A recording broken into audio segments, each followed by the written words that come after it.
सोचो क्या हो अगर गॉड सभी लोगों को उनकी मौत की एग्जैक्ट डेट और टाइम बता दें।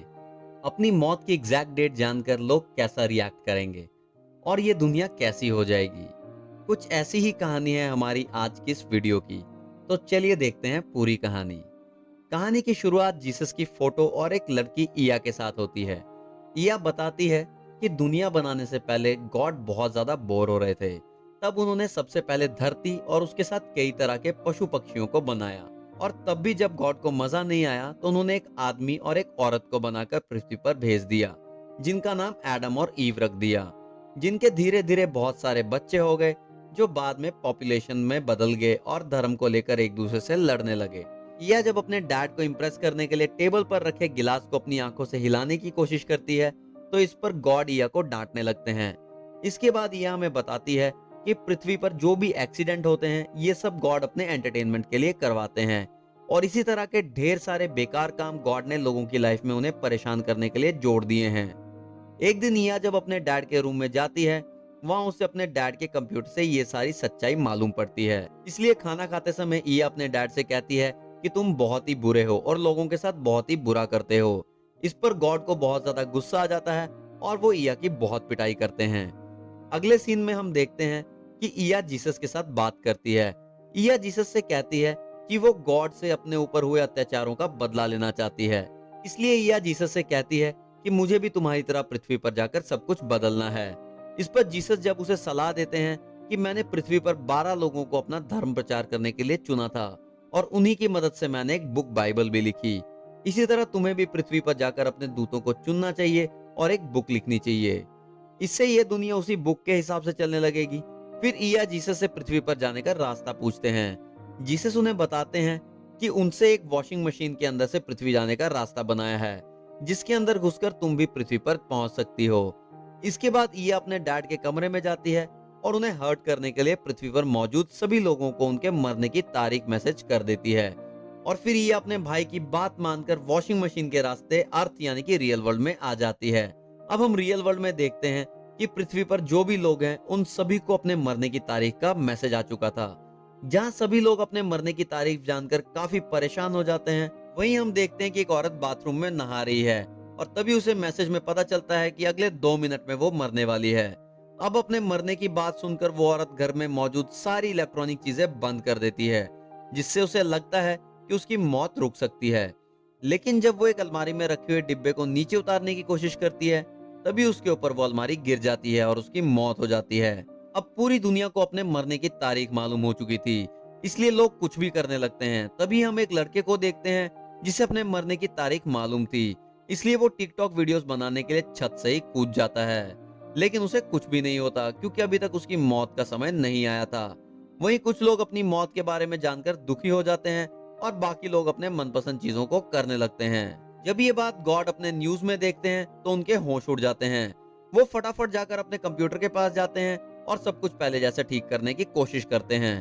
पर इया ने कंप्यूटर को पूरे तरीके से खराब कर दिया था। ये देखकर गॉड इया को इधर उधर ढूंढने लगते हैं, मगर इया तो रियल वर्ल्ड में आ चुकी थी। और जब उसे भूख लगती है तो वो डस्टबिन से एक बर्गर उठाकर खाने लगती है। तभी उसे सड़क पर एक भिखारी आदमी दिखाई देता है, जिससे इया बात करने की कोशिश करती है। क्योंकि इया को बुक लिखने के लिए एक आदमी की जरूरत थी, इसलिए इया उस भिखारी से लिखने के बारे में पूछती है। तो वो भिखारी कहता है कि वो थोड़ा बहुत लिख सकता है। ये सुनकर इया भिखारी के साथ चलने लगती है और उसे अपने मिशन के बारे में बताती है। इसके साथ ही यह भिखारी को अपने भाई जीसस के बारे में भी बताती है, पर उस भिखारी को इया की बातें समझ नहीं आ रही थी। इधर गॉड इया को लेकर बहुत परेशान होते हैं और वो अपनी वाइफ से कहते हैं कि जो जीसस के साथ हुआ मैं नहीं चाहता वो इया के साथ भी हो। इसलिए गॉड इया को बचाने के लिए वॉशिंग मशीन के अंदर जाने लगते हैं। वहीं गॉड की वाइफ उसे रोकने की कोशिश करती हैं, पर गॉड उनकी बात नहीं सुनते और रियल वर्ल्ड में आ जाते हैं। अब इया अपने दूतों को ढूंढकर उन्हें यकीन दिलाना चाहती है कि वो जीसस की बहन है, ताकि वो उनके साथ दुनिया बदल सके। इसके बाद इया अपनी पहली दूत एमिली से मिलती है, जिसने अपने मरने की तारीख मालूम होने के बाद भी अपनी लाइफ में कुछ नहीं बदला था। वहीं एमिली बहुत खूबसूरत थी, जो अपने घर में अकेली रहती थी और जिस बिल्डिंग में वो रहती थी उस बिल्डिंग के लोग एमिली के पीछे पड़े हुए थे। पर एमिली को उनमें कोई इंटरेस्ट नहीं था और एमिली जब छोटी थी तभी उसका एक्सीडेंट हो गया था, जिसमें उसका हाथ कट गया था। इसीलिए एमिली अभी तक आर्टिफिशियल हाथ का इस्तेमाल करती थी। आगे हम इया को एमिली के पास देखते हैं, जहां वो एमिली को अपने बारे में बताती है और फिर उसके बारे में पूछती है। पर इस पे एमिली बचपन में हुए एक्सीडेंट को लेकर रोने लगती है। तो ये एमिली से कहती है कि मैं तुम्हारी तरह रो नहीं सकती हूँ, पर लोगों को उनके हालात के हिसाब से म्यूजिक सुना सकती हूँ। और ये एमिली को बताती है कि आज रात जब तुम सो रही होगी तब मैं तुम्हें तुम्हारा म्यूजिक सुनाऊंगी। और जब एमिली रात को अपने ड्रीम में टेबल के पास होती है, तभी जो हाथ एमिली का बचपन में कट गया था वो एमिली के सामने गाने पर डांस करने लगता है, जिससे एमिली को यह यकीन हो जाता है कि ये सच में गॉड की बेटी है। इसके बाद ये अपने अगले दूत जॉन के पास जाती है, जो पहले एक मॉल में काम किया करता था। लेकिन जब से उसे अपनी मौत की तारीख के बारे में पता चला, तभी से वो एक पार्क में जाकर बैठ गया, क्योंकि जॉन एक सुकून भरी मौत मरना चाहता था। और फिर यह जॉन के पास जाती है और उसे बात करने की कोशिश करती है और उसे बताती है कि वो गॉड की बेटी है। लेकिन जॉन को इया की बातों पर यकीन नहीं होता। तो इया जॉन के सामने एक पंछी को बुलाती है और उससे बात करने लगती है। ये देखकर जॉन काफी हैरान होता है, लेकिन फिर भी उसे इया की बातों पर यकीन नहीं होता। इसके बाद सीन शिफ्ट होता है और हम देखते हैं कि गॉड एक मशीन से बाहर आने की कोशिश कर रहे हैं, जहां एक औरत गॉड को इस तरह मशीन से बाहर निकलते हुए देखकर डर जाती है और गॉड को धक्के मारकर वहां से निकाल देती है। फिर गॉड को जब भूख लगती है तो वो भी एक डस्टबिन से बर्गर उठाकर खाने लगते हैं।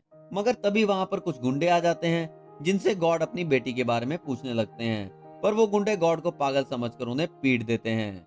फिर हम गॉड को एक हॉस्पिटल में देखते हैं, जहां गॉड एक छोटे बच्चे से ब्रेड छीनकर खाने लगते हैं। पर तभी उस बच्चे की मॉम गॉड को पीट देती है।